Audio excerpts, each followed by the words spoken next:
আমবাসার ডলুবাড়ি এলাকায় জাতীয় সড়কের মাঝে ধলাই নদীর উপরের বৃষ্টির ভেঙে পড়তে পারে যে কোনো সময়। বৃষ্টির অবস্থা বর্তমানে বেহাল। বহু বছর পুরনো জাতীয় সড়কের মাঝে থাকাই বৃষ্টি বিপজ্জনক অবস্থায় থাকায় ব্রিজের উপর দিয়ে প্রতিদিন যাতায়াত করছে বহু মালবাহী গাড়ি সহ যাত্রীবাহী গাড়ি। বৃষ্টির বেহাল অবস্থা দেখে বর্তমানে ব্রিজটি সংস্কারের কাজ চলছে, কিন্তু ব্রিজ সংস্কারের কাজ হচ্ছে নিম্নমানের। NHIDCL এই বৃষ্টি সংস্কারের কাজ শুরু করেছে।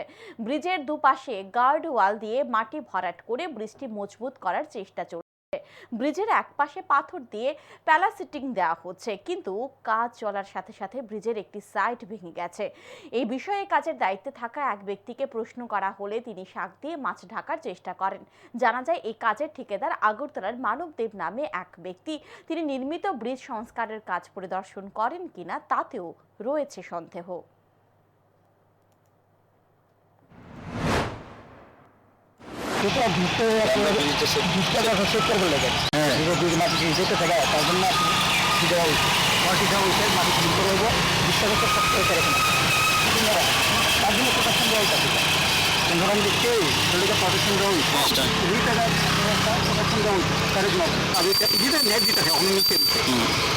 অবস্থা